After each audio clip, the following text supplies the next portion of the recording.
from the Cronkite studios in downtown Phoenix, this is Cronkite News. What Phoenix Mayor Greg Stanton has planned for the city's future, plus why he says Phoenix is one of the most welcoming cities in the country for refugees.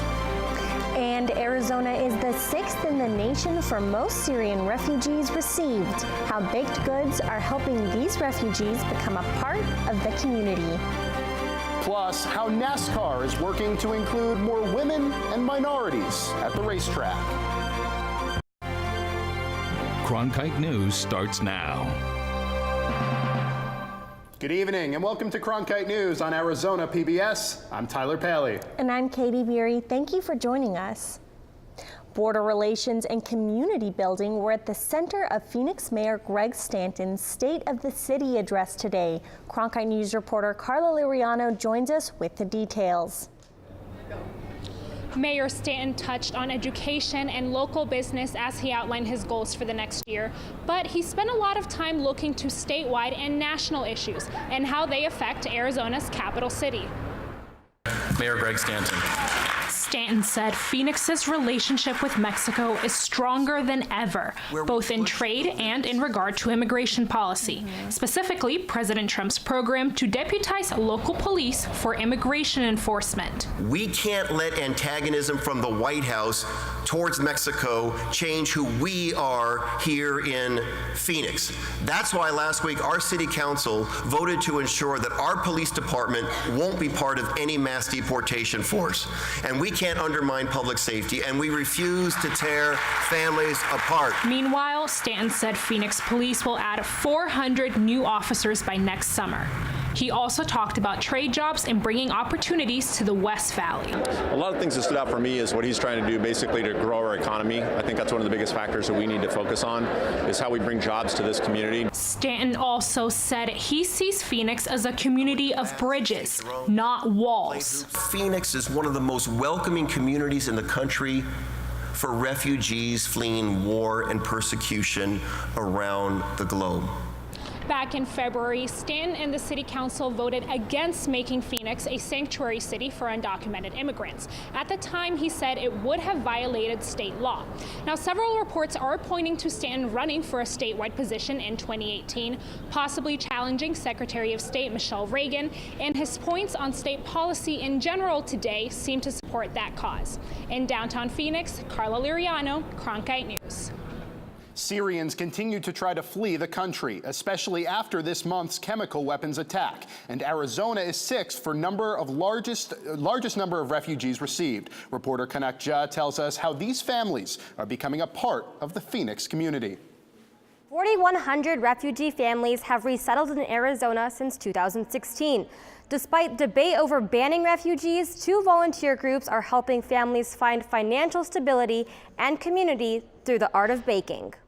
Baklava and Turkish coffee are the staples in this Syrian refugee kitchen, and so is hospitality as they adjust to their new home. We ran away from terrorists to save our families. We didn't like the war. We didn't like the violence,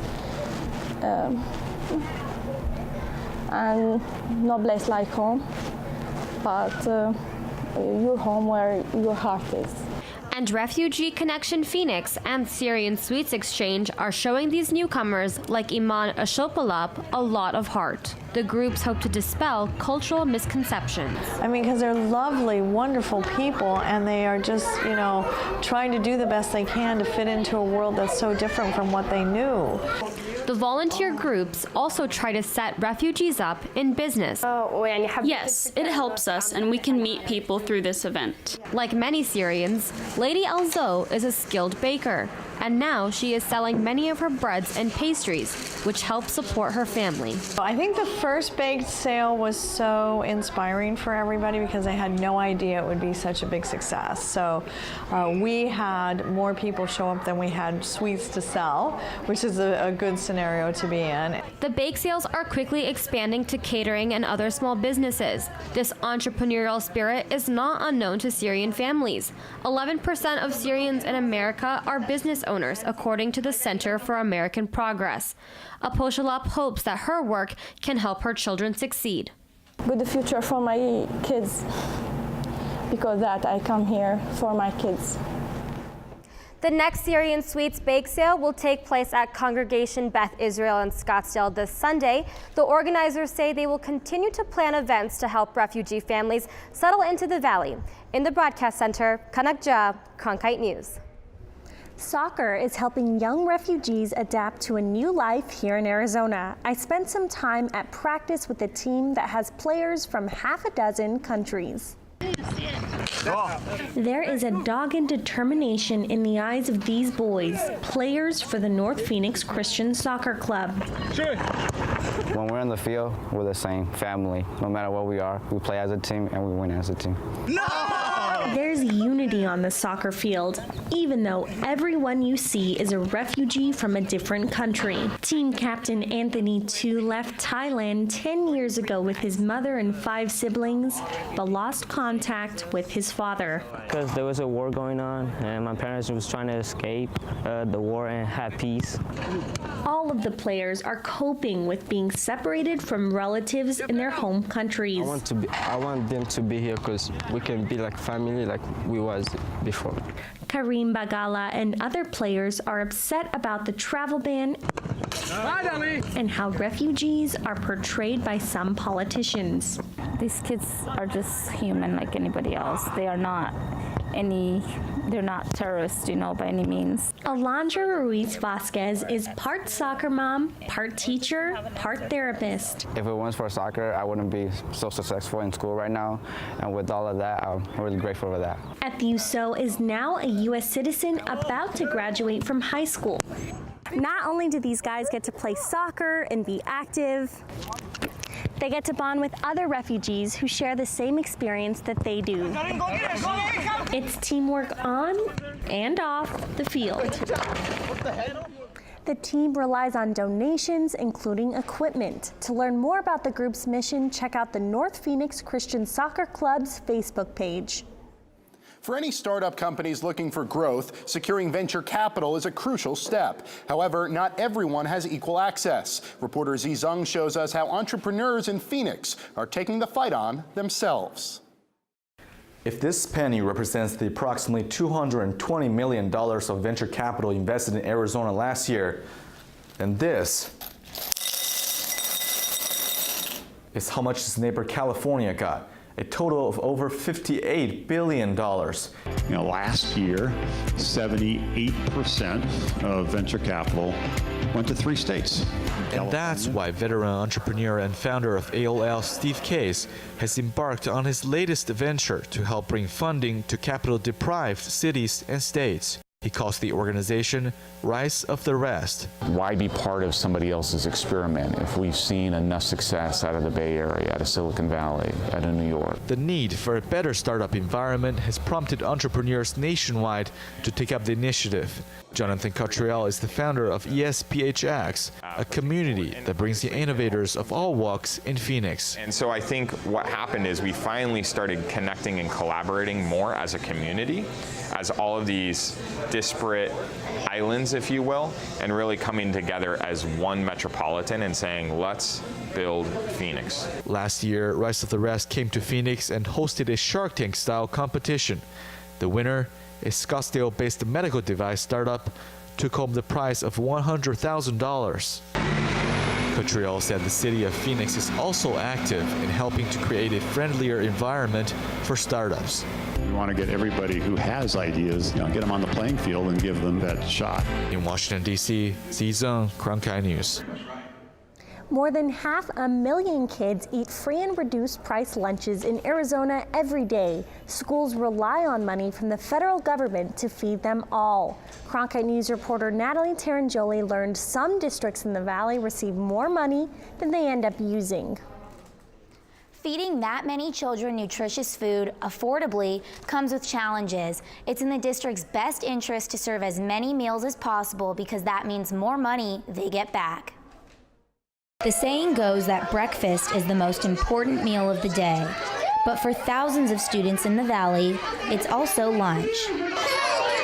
A Cronkite News analysis found that the federal government reimbursed Maricopa County school districts more than $200 million for school meals in 2016 alone. Jocelyn Salazar has 4 kids in the Cartwright School District, where 86% of students qualify for free or reduced lunch. They eat breakfast and lunch, and it is all free. That's what I like. The district had so many kids eating for free or reduced prices that administrators decided to allow every student to eat for free. What you do is you collect applications for 1 year, and then you use those same percentages year after year for the free and reduced, instead of having to collect all those applications again. For every free lunch that is served, the school gets $3.16 back, $2.76 with a reduced lunch. Lower income school districts benefit more than affluent schools. More kids getting lunch for free means more money back. And it works out beautifully, absolutely beautifully. Cartwright is one of 8 Maricopa County school districts with participation rates so high, they end up with leftover money. Food Service Director Diane Grumman simply puts it as economics. The more kids you can feed, the more money you get, and as you feed more students, your labor costs come down. 10 of the 21 schools in the district even serve dinner at no charge. According to the district's annual financial report, Cartwright received $13.8 million in federal funds last year, but used just $12.1. So the district is able to put that extra money toward things like new kitchen equipment and cleaning supplies. There's very strict regulations on what we can purchase and what we cannot purchase. For Salazar, free meals served at school means less for her to worry about. Like mom, I have 4. That it will be like stress to pack in to give us some lunch for each one, and I think it's better. They can go and then eat breakfast and a lunch in school. A meal is eligible for reimbursement if it follows nutritional guidelines set by lawmakers back in 2010. The Healthy Free Hunger Kids Act created a level playing field for all children, no matter what school they attend, to have access to healthy food. With the investigative team, Natalie Tarangeli, Cronkite News. NASCAR is giving athletes the opportunity to show off their skills on a different stage. I went to the Diversity Pit Crew Combine in Tempe last week and learned that the program is designed to recruit minority and female athletes into the racing world. We look for athletes, bring them to North Carolina, and teach them about pit stops. NASCAR representatives say they look for athletes to fill these roles because they have physical skills to get a pit stop done in the target time of 12.5 seconds. We have a template that we're looking for per position, for tire changers, for jackmen, for carriers. Good size, good footwork, good upper body strength. On Thursday, all 4 athletes were tasked with core exercises, hoping to make it to the next stage, moving on to the National Combine in North Carolina in just a few weeks, where 20 participants will be invited by NASCAR, all with different diverse backgrounds. NASCAR is trying to diversify the sport, and this program actually helps us out. Diversity is important in everything across the country, and definitely in NASCAR. We're trying to build a fan base. We're trying to make sure that opportunities are made available for everyone, regardless of who they are. The program started about 10 years ago. So far, 78 former college athletes have gone through the combine, and 45 of them have been placed on pit crews at all 3 NASCAR levels. I think different diversity, just from playing at a school like this, teaches you different culture and just teaches you how to really respect people on a different level. According to a 2013 Open Door study, just 4% of NASCAR's fan base was black or Hispanic. That trails the NBA, with more than half of its fan base being black or Hispanic, and the NFL, which has 23% of its fans in those same demographics. Instead of it just being all Hispanic or Caucasian sport, we can widen the fan base and have more fans in sport, just like every other sport. Now, athletes who make it through May's National Combine will be invited to NASCAR's full 6-month pit crew training program. Arizona is ranked 13th in the country for the number of suicides each year. And with shows like 13 Reasons Why taking over the internet, some health professionals are concerned about the effects on young people. Coming up on Cronkite News, how medical experts and Arizona families are taking steps to reduce suicides. Plus, burrowing owls are nesting at construction sites in central Phoenix. How a group is trying to build new homes for this threatened creature. Think I finally found my hallelujah.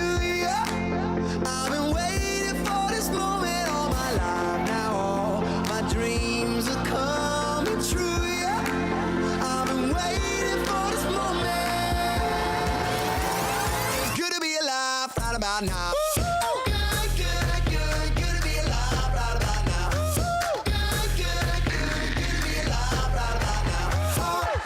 Hallelujah, let that bass line move. It's good to be alive right about now. I think I finally found my.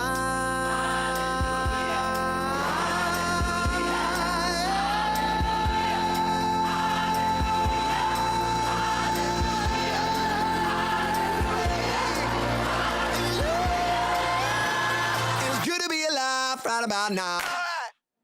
The new Netflix show 13 Reasons Why is as popular as it is controversial due to the topic of suicide. The show has a younger audience, and some experts say it could pose health risks for certain people, such as those who have suicidal thoughts.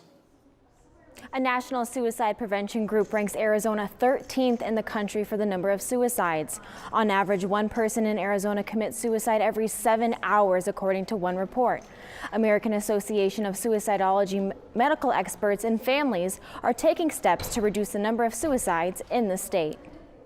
We bury our grandparents, we bury our parents, but as a parent, you never are prepared to bury your child, and you're especially never prepared to bury your child because of suicide. Sue Burgess is dreading May. Her son Chris's birthday was on Mother's Day.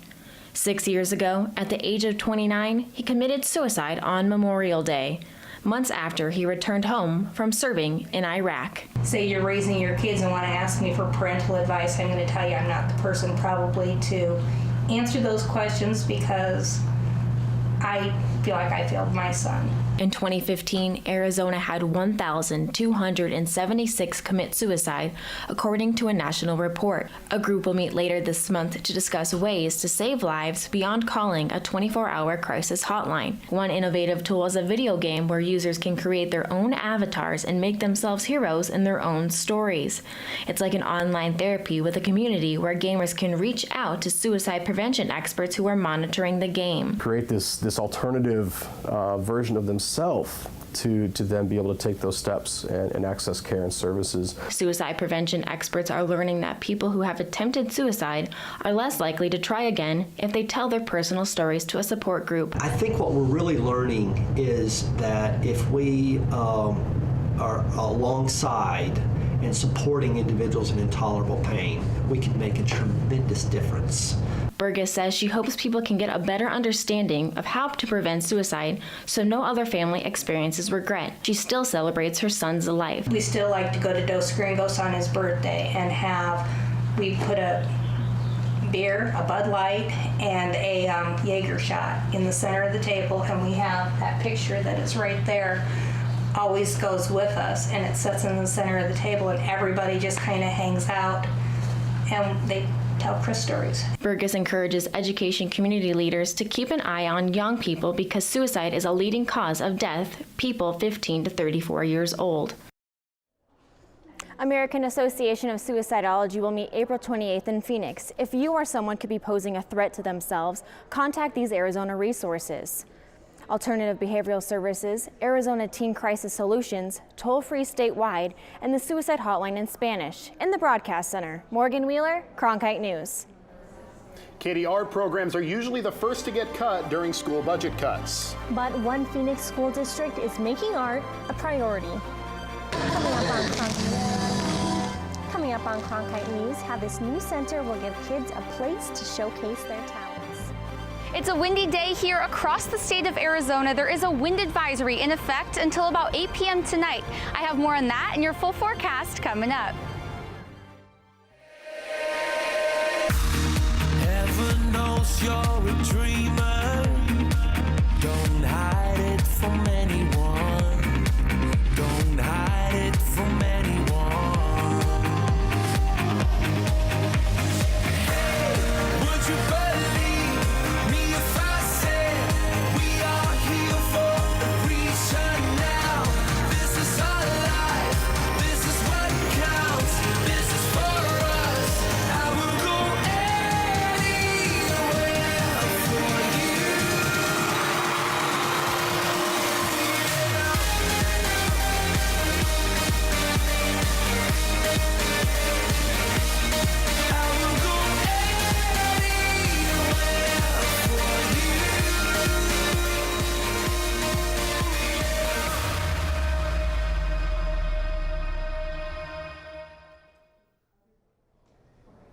It's no secret that when it comes to budget cuts in schools, one of the first things to go is the arts. However, Cronkite News reporter Danielle Kernkamp found one Arizona school district that's planning quite the opposite.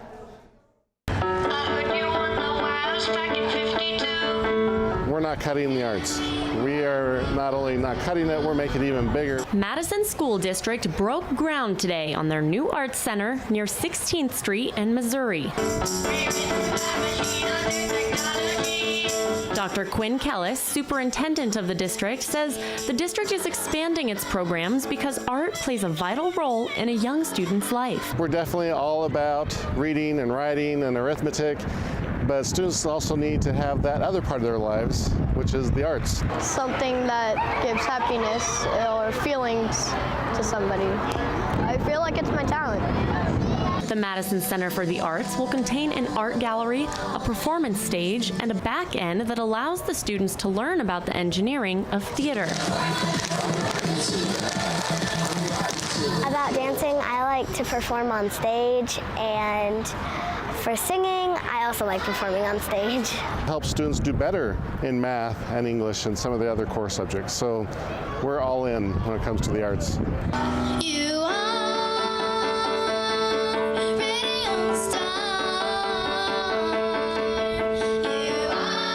The Madison community voted to approve the center, which will be built using bond money.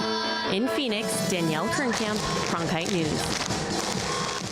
You've probably noticed all of the construction in Central Phoenix, but you maybe haven't noticed the owls living on some construction sites. Cronkite News reporter Ivory Reiner shows us how Phoenix is home to hundreds of burrowing owls, once on their way to extinction. These are burrowing owls. They make their homes under the desert dirt of Central Phoenix. The problem here, construction workers are tearing down their homes. The nature of work at construction sites, using heavy equipment, scraping and scooping dirt to build something, is what will identify the presence of burrowing owls and actively displace them and sometimes kill them. George Martinez started the Downtown Owl Project to build new homes for the owls. These are the man-made owl burrows that the volunteers have made. At the end of the tubes, 5-gallon buckets. And I was told that it takes 3 hours to make 10 of these. They will move between burrows, between these 4, between those down there.